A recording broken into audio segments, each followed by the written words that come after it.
Nao wakuu wa makuhani wakafanya shauri la kumua Lazaro naye. Yohane sura ya 12 aya ya 10. Shalom shalom. Bwana Yesu asifiwe. Tumsifu Yesu Kristo. Basi mpendwa ambaye unaendelea kufuatilia mafundisho kupitia channel yetu ya Mikono ya Kristo, tunazidi kusema na kukuombea mbele ya Mungu aliye hai, Bwana wa majeshi, Bwana wa vita, akubariki sana kwa kuwa unaendelea kutenga muda wako na kila wakati unafuatilia mafundisho yetu. Mungu akubariki sana. Na kila tunapoangalia channel yetu ya YouTube, tunaona kila siku walau wanapatikana mtu wa kusubscribe. Hii inamaanisha kwamba watu wanafuatilia mafundisho yetu. Tunashukuru sana. Tunashukuru sana kwa kuwa mnatenga muda kufuatilia mafundisho haya ya neno la Mungu kupitia channel hii ya Mikono ya Kristo. Roho Mtakatifu ninamuomba endelee kukufunulia kila tunachofundisha upate kukielewa, kikae akilini mwako na kiweze kukusaidia katika maisha yako ya kila siku. Leo ninalo somo, na somo la leo linahusu kwa habari ya baraka. Na somo hili linasema hivi: usitangaze kila ubarikiwacho, mengine mezea. Sio kila unachobarikiwa basi chafaa kutangaza. Si kila kitu Mungu anachokubariki, si kila mahali Mungu anapokuinua, sio kila eneo ambalo unaona umepiga hatua yafaa kutangaza. Yapo mambo ambayo Bwana majeshi anaruhusu kabisa kwamba uyatangaze, na mara nyingi anapenda kuitumia ile Zaburi ya 105. Tangaza zile fadhili za Mungu, tangaza. Sawa kabisa, lakini sio kila kitu chafaa kwa matangazo. Vitu vingine Mungu akikubariki, kaa kimya. Naomba unisikilize vizuri mpendwa. Haijalishi wewe ni mtumishi, haijalishi wewe ni muumini wa kawaida, haijalishi uko nafasi gani. Sio kila mahali Mungu anapokuinua basi kinafaa kwa ajili ya kutangaza, ama kwa ajili ya kukisema kwa wengine, ama kwa ajili ya kutoa shuhuda. Mara nyingi tunapoenda kwenye mikutano ya Injili tunaalikwa kwa ajili ya kutoa shuhuda. Sio kila shuhuda inasemwa. Vingine Mungu anakupa ili tu vikuongoze. Vingine Mungu anakuinulia ili uweze kufikia hatua yako fulani. Kuna hatua ambazo Mungu anataka ziwe siri. Usipofanya siri utaweza kuingia kwenye matatizo. Na hii imewakosti watu wengi sana. Wanaona kwamba kila kitu chafaa kutangaza. Basi Mungu akiwainua mahali fulani wanatangaza. Mungu akiwainua kwenye eneo fulani wanatangaza. Basi ukifanikiwa kwenye kitu fulani unatangaza. Matangazo mengine yanaweza kukuhatarishia maisha yako na yanaweza kukusababisha ukaondoka katika ulimwengu. Hii naongea serious kabisa. Yaani nisikilize kwa makini kabisa. Wapo watu wamepoteza uhai kwa sababu tu Mungu aliwabariki alafu wakatangaza zile baraka.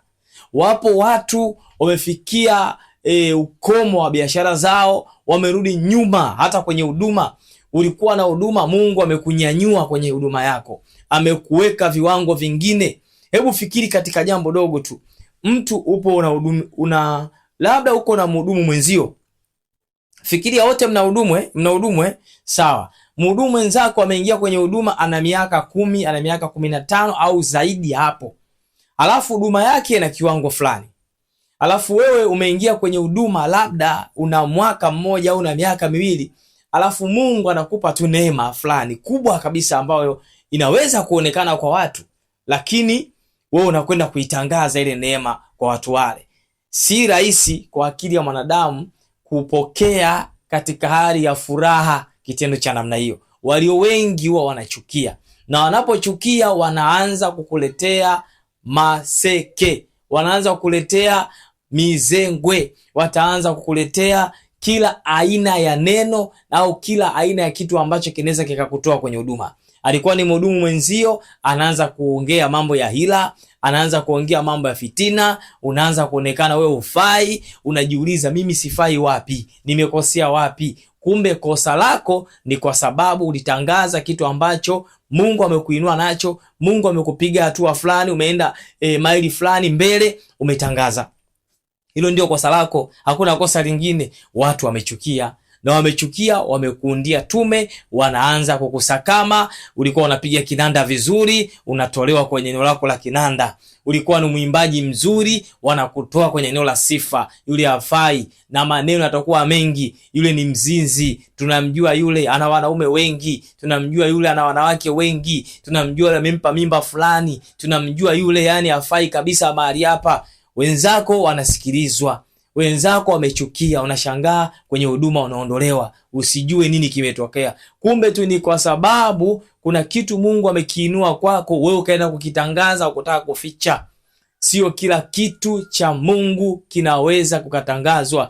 Sio kila neema ya Mungu yafaa kutangazwa. Kasome kwa habari za Samsoni, aliambiwa zile nywele asiseme nguvu zake ziko wapi. Aliposema yakampata matatizo. Na wapo watu wengi katika maandiko matakatifu ambao ukweli uliwaletea shida. Mwangalie Yusufu, alipo sema kuhusu ndoto tu, ndipo matatizo alipoingilia.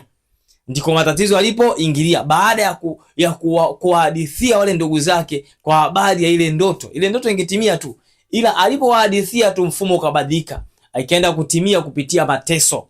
Kwa hiyo unaweza kubarikiwa na Mungu, unaweza kubarikiwa na Mungu kwa jambo zuri kabisa, unaweza kuinuliwa, lakini pima, chekecha na kuchuja jambo hilo lafaa kutangaza. Kama unaona halina ulazima, na kama Roho Mtakatifu akushuhudii kwamba kwa ajili ya kutoa ushuhuda, ninakushauri mpendwa, jambo la namna hilo usilitolee ushuhuda. Hii uwe nayo makini sana. Vita za watu wengi katika maisha yao zilianza baada ya watu kuwaona wakiwa wanafanikiwa. Watu wengi ambao hawaoneshi kufanikiwa hata kwenye familia, watu ambao wapo tu, hawaonekani kama wana kitu chochote, mara nyingi watu hawawajali, wanawaacha tu kwa kuwapuuzia. Lakini pale mtu ambapo anaanza kuonesha kuinukia, tumepitia huko, amenunua kiwanja, vita naanza hapo. Kadiri unavyozidi kufanikiwa, kupiga hatua, kuendelea, maendeleo yako kuwa juu, ndipo vita yako inapoongezeka. Amenunua baskeli, vita inaongezeka hiyo. Amenunua pikipiki, vita inaongezeka. Yule amefungua na duka, inaongezeka. Anajenga, ndio maana unashangaa watu wanaanza kujenga. Ulikuwa na mpango mzuri wa kupata hela, cash flow unaiona kabisa ile pale. Umenunua kiwanja chako, umeenda umeanza kujenga, umefikia mahali fulani, umestaki. Mirija yote ya fedha imepotea, fedha haziingii tena, hakuna chanzo cha mapato. Unaanza kujiuliza, hasa imekuwaje hapa? Mbona kila kitu kilikuwa kizuri? Mbona kila kitu kilikuwa kinakwenda vizuri kabisa? Mbona mipango yangu nilipangilia vizuri? Sikiliza bwana mpendwa, tatizo lako ni moja, ulitoa taarifa ya maendeleo yako. Ndio maana tunawashauri, nasema ni mikono ya Kristo kwa neno la maarifa. Tunawafundisha wakati mwingine maarifa. Usipende kutangaza kila kitu. Watu waseme tu amehamia kwenye nyumba yake, waache wao waseme. Wewe usiwaambie chochote. Anajenga bwana, anajenga. Ukikuuliza sema wao wasema. Unamwona Yesu alikuwa anauliza, wewe ndiye Yesu? Anasema wewe wasema. Yaani majibu ya Yesu mara nyingi alikuwa anakataa. Yeye sio Masia, yeye sio Yesu. Alikuwa anakataa kwamba kuna kitu alikuwa hataki kitokee. Hakutaka watu wamjue kwa namna hiyo. Mahali ambapo Yesu alikuwa anajitambulisha palikuwa panahesabika. Mara chache sana Yesu katika huduma yake amejitambulisha kwamba ndiye Yesu. Mara chache mno kuliko alivyokataa. Kwa hiyo amekataa mara nyingi zaidi kuliko kukubali. Na wewe katika maisha yako machache uyatoe kama ushuhuda wa Mungu. Nenda ukashuhudie mahali ambapo hakuna shida, yani hamna anayekujua. Washuhudie watu maisha yako kwamba jamani, maisha haya kuna 1, kuna 2, kuna 3. Hamna teke kuzuia. Lakini katikati ya eneo lako, kwenye huduma yako, kazini kwako, nyumbani kwako, kwa ndugu zako, uwe makini sana. Ni watu wachache sana ambao wanaweza kusikia maendeleo yako wakakusapoti kwa moyo mmoja. Walio wengi watakusapoti kwa vinywa vyao, lakini mioyo yao itajaa hasira na chuki. Watakuundia tume, watakutupia majini ndugu yangu, watakuua. Ninakueleza vizuri. Zingatia nilichokuambia. Usitangaze kila unachobarikiwa na Mungu, vingine mezea. Jifunze kukaa kimya, jifunze kuto kusema, jifunze kuchuja nini useme. ficha mafuta, sio kila kitu unasema sema tu. Yesu alianza kujificha baada ya nini? Kwa nini Yesu alianza kujificha? Yesu alianza kujificha baada ya kumfufua Lazaro. Yesu alianza kujificha baada ya kumfufua Lazaro. Yesu alipomfufua Lazaro, taarifa zake zilienea sana. Nimekusomea hapo mwanzo kabisa nilipoanza kipindi hiki kufundisha. Taarifa zile ziliwashtua kuwa makuhani, na watu wengi, Wayahudi wengi wakamwamini Yesu. Kwa hiyo wale wakuwa makuhani wakaona hii itakuwa hatari, huyu sasa yapaswa kuuawa. Wakaunda baraza la kusema huyu Yesu anapaswa kuuawa. Yaani kauli ya kusema Yesu auawe, chanzo chake ilikuwa ni kumfufua Lazaro. Yesu anaingia kwenye gharama sasa, ndiyo kitu alichojia, lakini chanzo chake ndio hiyo. Baada ya kusema nini? Amemfufua Lazaro. Sasa nini kilitokea? Lazaro amefufuliwa na kosa gani? Lakini maandiko yanatuambia kwamba pamoja na kwamba Lazaro alifufuliwa, wakasema na Lazaro yampasa kuuawa kwa sababu huyu ndio shuhuda mwenyewe. Yaani watu wakimwona Lazaro na wanamjua Lazaro, watasema huyu Lazaro akiendelea kuwa hai, watu wataendelea kumfuata Yesu. Fungua Biblia yako. Utaratibu ni ule ule. Fungua Biblia kitabu cha Yohane sura ya 12. Yohane sura ya 12 utasoma ili aya ya 10 hadi aya ya 11. Nitakusomea hapa. Yohane sura ya 12. Inasema nini? Anasema hivi: nao wakuu wa makuhani wakafanya shauri la kumuua Lazaro naye. Wakati wameshafanya shauri la kumuua Yesu, wakasema wakafanya tena shauri la kumuua Lazaro naye. Ndio maana wakasema Lazaro naye, kwamba tayari tumuue Yesu, tumuue na Lazaro. Kwa nini Lazaro anauawa? Lazaro kosa lake nini? Kwa nini walipanga njama za kumuua Lazaro? Ni kwa sababu Lazaro amekuwa shuhuda. Lazaro amepata neema ya kufufuliwa. Haikuwa neema ndogo. Amefufuliwa, amerudishiwa uhai. Kuna neema ipi iliyo kubwa zaidi ya hiyo? Kwa hiyo Mungu aliweka neema kubwa kabisa kwa Lazaro, lakini wakuu wa makuhani wakasema huyu naye afe. Kwa nini afe? Wanasema aya 11, maana kwa ajili yake wengi katika Wayahudi walijitenga wakamwamini Yesu. Na wewe inawezekana ulikuwa huna chochote, watu wakakutumia kama shuhuda, ukabarikiwa sana, watu wakachukia kwa sababu ya ushuhuda wako. Anasema wewe naye unapaswa kufanya nini? Kuuawa. Huduma za watu wengi sana zimekufa kwa sababu ya kutamka tu kwamba mimi na huduma fulani. Muwe makini mnapoenda kwenye mafundisho, vile vile muwe makini. Sio kila anayekufundisha ana moyo wa kukulea. Wengine mnaenda kwenye makanisa, mnaenda kwa watumishi wengine waovyo kabisa. Unaenda unaeleza huduma yako, anasema anakulea, ndo kwanza anabeba kila kilicho chako anatumia yeye. Ukitoka pale wewe ni makapi matupu. Hauna cha Roho Mtakatifu, hauna cha nguvu ulionayo, hauna chochote, mbaki makapi. Kila nguvu ambayo Mungu amekujalia, neema kubwa, umemwachia huyo mtumishi unaenda kwake. Watu wengi sana mnafanywa hivi. Watu wengi sana baraka zao zinapokwa. Watu wengi sana wanaingia kwenye matatizo kwa sababu moja tu, kwa sababu ya kutamka, kusema kila kitu. Mimi nashuhudia Mungu amenitendea jambo fulani. Mimi mwenzenu na kipaji cha aina fulani. Mimi mwenzenu nina baraka hii. Mimi mwenzenu nikilala wachawi nawaona. Unawaona Subiri wiki moja kama utawaona. Walikuwa wanatafuta huyu ni nani anayetusumbua, kwa sababu Mungu alikupa baraka yake, mchawi hawezi kuona hiyo baraka. Lakini unavyotamka kwamba mimi nikilala wachawi wakija na waona, Roho Mtakatifu ananiamsha naona kwa macho yangu, jana nilimwona fulani kaja nyumbani kwangu. Amekuja umesema ngoja uone. Wanaenda kukundia bunge. Unashangaa ndani ya wiki moja usingizi. Ulikotokea hujulikani. Ulikuwa una mahusiano mazuri na mume wako, ugomvi. Kila mmoja na njia yake. Wanakuletea wanaume wasiojulikana, zinaa imeingia. Tayari wamefunga lango la Mungu. Chanzo nini? Umesema.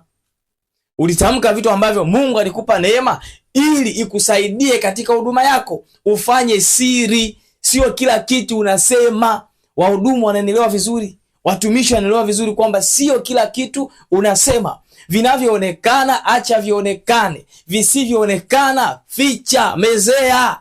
Sio kila kitu lazima useme. Unaangalia nani wa kumwambia na kipi cha kusema. Wana maombi wanaelewa vizuri zaidi. Wana maombi wanajua hizi siri. wanajua haya mambo, kwamba sio kila kitu wao wanasema, kwa sababu wale wakiomba huwa wanaona. Wanapoomba Mungu anaonesha kuona, wanapata kuona mambo makubwa mazito na ya ajabu kabisa, lakini sio kila wanachokiona huwa wanasema. Vingine wanakaa kimya, wanamezea, kwa sababu Mungu ameonesha. Wanamuuliza Mungu peke yake, tufanyeje? Mungu anawaambia fanyeni 1, 2, 3 ili jambo hilo muweze kuliepuka, ili mpate ushindi, ili sehemu ipate kuwa takatifu. Fanyeni hivyo tu, sio mkaseme tumemwona bwana fulani. Unatafuta vita. Unatafuta nini vita? Kwa hiyo sio kila baraka ambayo Mungu anakupatia yafaa kuisema kwa watu. Vingine mezea, jifunze kumezea. Hii na wapeni angalizo vijana. Mtu anachumbiwa, kelele mitandaoni, naolewa, afu nasahau kumbe ulikuwa na ex wako. Ndio mnasikia baada ya ndoa tu ajali, shwa, mtu amekufa. Mtu anakufaje baada ya ndoa? Yaani inakuaje? Mtu anakufa baada ya ndoa? Hapo kuna tatizo. Au baada ya ndoa inakaribia, basi mtu kagairi kukuoa, anashangaa imekuaje, kaenda wapi? Kapeperushwa. Ndugu yangu, maneno yamezidi, mdomo umezidi sana kuongea kila kitu. Watu wanakutazama, wanakuchola tu. Umevishwa pete, basi dunia nzima itajua, mitandao ya kijamii itajua kama ulivishwa pete. Wewe ndio wa kwanza kuvishwa pete. Wangapi wamevishwa hizo pete za uchumba? Tulia kwanza. Acha ndoa ipite. Acha watu wajionee kwamba ameolewa bwana, iache iwe hivyo.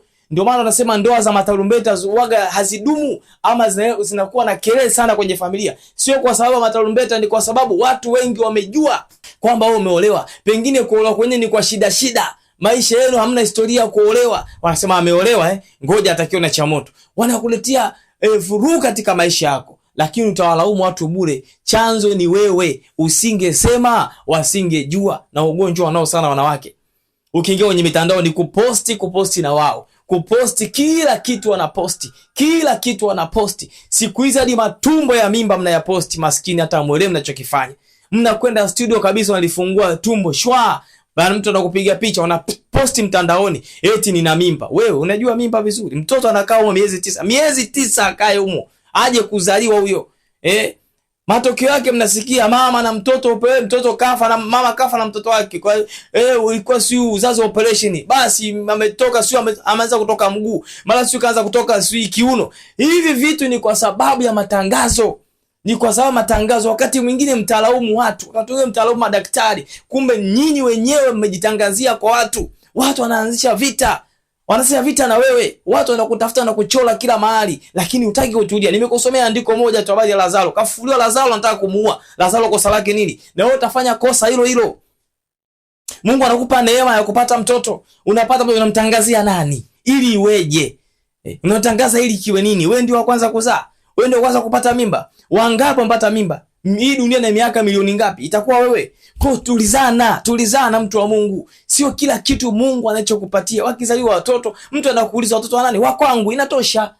Kumbe siku hizi ni mjamzito, inatosha. Kumbe aliolewa bwana, inatosha. Kwa nini ujitangaze? Usijiletee vurugu, usijiletee matatizo kupitia tu kinywa chako mwenyewe. Utakuwa ni upumbavu wako mwenyewe, umetangaza mwenyewe, na vita imeingia kwa sababu ya kinywa chako, sio kwa sababu watu wamekuona, kwa sababu wewe umewatangazia watu kwa habari ya mafanikio yako, kwa sababu wewe umewatangazia watu kwa habari ya kuinuliwa kwako. Hivyo kuwa makini sana Mungu anapokuinua. Sio kila kitu ambacho Mungu anakiinua katika maisha yako kinafaa kuwatangazia wengine, ila kama kuna kitu Mungu anataka kiwe ni kwa sababu ya sifa na utukufu wa jina lake, hicho unaweza kukifanya, lakini si kila kitu. Sio kila kitu. Kuwa makini katika jambo la namna hiyo. Mungu akubariki sana, kwa kuwa ninatumaini kwamba umenielewa kwamba sio kila baraka atakayobarikiwa na Mungu inafaa kutangaza. Sio kila baraka, vingine mezea, tena vingi sana mezea. Mungu akubariki kwa kuendelea kufuatilia mafundisho haya. Endelea kushare mafundisho yako wengine, na wewe unaendelea kufuatilia. Kama ni mgeni, subscribe kwenye channel yetu hapo ya Mikono ya Kristo kwenye YouTube. Kuna button imeandikwa subscribe, bonyeza hapo, utakuwa wa kwanza kupata mafundisho yetu. Watumie wengine mafundisho haya. Wapo watu wanahitaji mafundisho, pengine wako walipo hata wajua atapata mafundisho haya. Watumie tu, usichoke. Ama wengine wameshafundishwa na kufundishwa, lakini kadiri wanavyopata mafundisho wanakuwa na uelewa mpana zaidi. Wengine wazito kuelewa, wanahitaji kusikia mara 3, mara 4, mara 5, mara 6 ili wabadilike. Maana kubadilika ni process, yani ni mchakato. Kubadilika sio swala mara moja. Utamkanya mtu leo, kesho kutwa anarudi katika hali yake kwa miaka 2, 3, miezi 6, kila moja namna yake. Sio rahisi kumuonya mtu leo akabadilika kesho, ni ngumu. Tabia kuibadilisha inahitaji hatua, kama vile ilivyokuwa inaingia, ina hatua zake. Haiwezi kubadilika tu vile ambavyo umemuonya leo akabadilika leo. Kwa hiyo usichoke kwa kutuma mafundisho haya kwa watu wengine. Lakini tunaendelea kuomba muendelee kufuatilia mafundisho yetu kupitia mitandao ya kijamii kama vile Instagram, Facebook pamoja na TikTok. Tunayo channel ya WhatsApp, jina hilo Mikono ya Kristo. Ziko namba za simu hapo. Kama una jambo, una ushauri, unataka kuongea na sisi, kuna kitu ambacho unataka tuongee private, basi namba utatupigia hapo, au unaweza kutumia WhatsApp ulikuwa nje ya nchi. Tumia tu namba ya WhatsApp hapo tuwasiliane. Basi tunaamini kabisa Mungu atatupa njia kwa kusaidia wewe, na Roho Mtakatifu atayafunua yale yote ambayo yaliyokuwa yamejificha. Mungu akutie nguvu na Mungu akubariki. Usisahau kucomment hapo. Kama una jambo unaweza comment tu. Basi kupitia comment yako tunaweza kuandaa somo lingine likawafundisha na wengine, ama wakabarikiwa wewe na wengine tukawa tumwajibu kama kuna kitu kilikuwa kinakutatiza. Ulikuwa na mimi mtumishi wa Mungu Norbert Simon Mpunga. Hadi wakati mwingine. Bye bye.